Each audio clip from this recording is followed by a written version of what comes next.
teman-teman semua, perkenalkan saya Jenita Sinaga dengan NIM C1C020072. Di video kali ini saya akan membahas materi mengenai skala pengukuran dan pengukuran variabel. Baik, yang pertama ada pengertian dari skala pengukuran. Skala pengukuran adalah sebuah acuan yang digunakan untuk menentukan panjang pendeknya interval yang ada dalam satuan alat ukur. Skala dalam riset bisnis umumnya dibangun untuk mengukur perilaku, pengetahuan, dan sikap. Skala untuk mengukur sikap merupakan skala yang paling sulit dibangun, sehingga sikap akan digunakan untuk mengembangkan pemahaman mengenai pengambilan skala.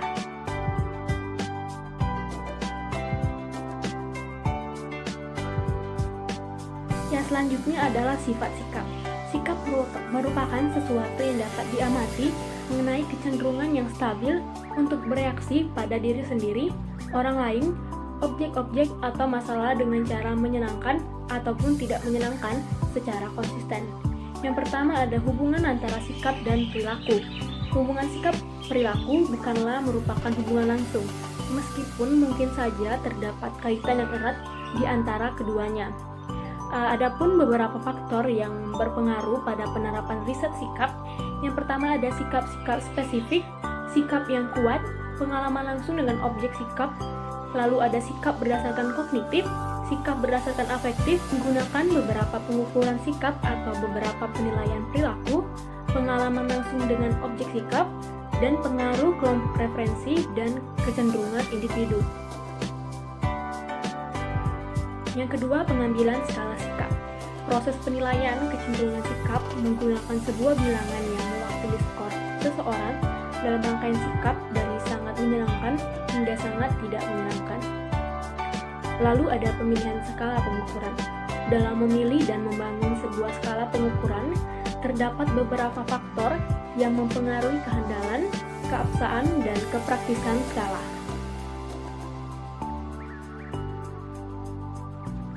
Selanjutnya adalah pemilihan skala pengukuran. Nah, yang pertama itu ada tujuan riset, di mana mengukur karakteristik partisipasi dan partisipasi sebagai juri atas objek-objek atau indikasi yang diberikan. Lalu yang kedua ada jenis tanggapan, di mana jenis tanggapan ini tergantung pada skala pengukurannya. Yang ketiga ada sifat-sifat data. Asumsi-asumsi yang mendasar skala akan menentukan bagaimana sebuah data berskala tertentu dianalisis secara statistik. Yang keempat ada banyaknya dimensi. Terdapat dua dimensi skala dalam pengukuran, yaitu skala dimensi dan skala multidimensi. Lalu yang kelima ada seimbang atau tak seimbang. Skala rating seimbang mempunyai kategori yang sama di atas dan di bawah titik tengah. Lalu untuk skala rating tidak seimbang mempunyai jumlah tanggapan menyenangkan dan tidak menyenangkan yang tidak sama banyak. Lalu yang keenam ada pilihan terpaksa atau pilihan bebas. Skala rating pilihan bebas memungkinkan partisipan untuk tidak berpendapat.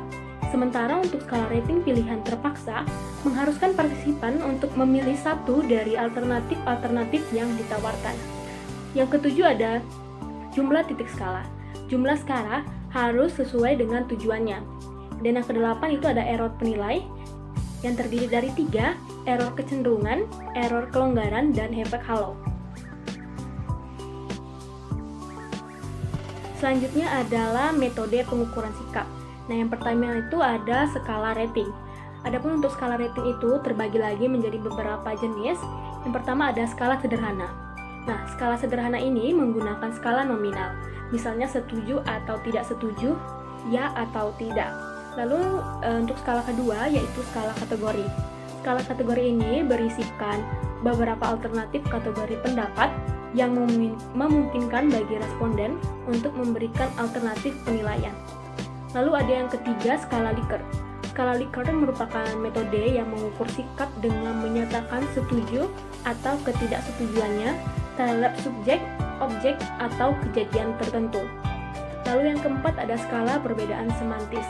Skala perbedaan semantis ini merupakan metode pengukuran sikap dengan menggunakan skala penilaian 7 butir yang menyatakan secara verbal dua kutub penilaian yang ekstrim. Lalu jenis selanjutnya dari skala rating itu ada skala daftar rating numerik atau ganda. Skala numerik merupakan metode yang terdiri atas 5 atau 7 alternatif nomor untuk mengukur sikap responden terhadap subjek, objek, atau kejadian tertentu. Lalu ada skala Staple, di mana skala ini terdiri dari kata yang mengidentifikasi dimensi citra dan serangkaian dari 10 kategori tangkapan untuk masing-masing dari 3 atribut tersebut. Lalu ada skala rating grafis, di mana metode ini menyatakan penilaian responden terhadap subjek, objek, dan kejadian tertentu dengan titik atau angka tertentu yang terletak di dalam gambar atau grafis penilaian. Metode pengukuran sikap selanjutnya itu ada skala ranking. Nah, skala ranking ini terbagi menjadi 3, skala perbandingan pasang, skala ranking terpaksa, dan skala komparatif. Untuk skala perbandingan pasangan, partisipan dapat menyatakan sikap tidak mendua, yaitu dengan memilih di antara 2 objek. Lalu untuk skala ranking terpaksa, daftar atribut-atribut dari partisipan diurutkan relatif terhadap yang lain. Metode ini lebih cepat dibandingkan menggunakan skala perbandingan pasangan. Lalu ada skala komparatif, jika partisipan mengetahui standar dari objek yang diriset, maka yang lebih tepat menggunakan skala komparatif dengan adanya perbandingan terhadap objek yang diriset. Baik, untuk selanjutnya itu ada contoh metode pengukuran sikap, di mana itu ada skala rating. Nah, untuk teman-teman bisa melihat dari tampilan itu ada beberapa contoh dari skala sederhana, skala kategori, skala Likert, dan juga skala perbedaan semantis.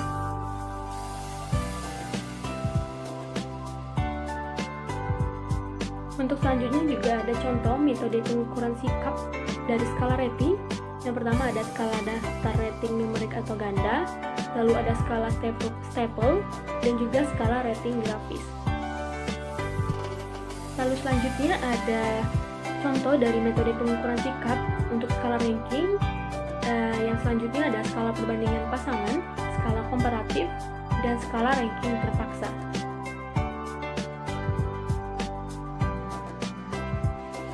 Baik, materi selanjutnya itu adalah penyortiran, di mana Q-sort membutuhkan penyortiran serangkaian kartu menjadi tumpukan-tumpukan yang mewakili titik-titik sepanjang rangkaian tidak terputus. Nah, perisat dengan menggunakan Q-sort memecahkan 3 masalah khusus. Yang pertama ada seleksi item, pilihan terstruktur atau tidak struktur dalam penyortiran, dan analisis data. Lalu ada skala kumulatif, yang dimana skor total dalam skala kumulatif mempunyai arti yang sama. Jika diketahui skor total seseorang, maka sangat mungkin untuk memperkirakan item-item mana yang dijawab secara positif dan negatif. Skala yang mempelopori skala jenis ini adalah skalogram. Selanjutnya adalah pengertian dari variabel. Variabel dapat diartikan sebagai segala sesuatu yang akan menjadi objek penelitian, atau yang lebih umum disebut bahwa variabel adalah semua faktor yang berperan dalam proses penelitian. Variabel penelitian adalah suatu atribut nilai atau sifat dari objek penelitian, individu atau kegiatan yang memiliki variasi tertentu antara satu objek dengan objek lainnya.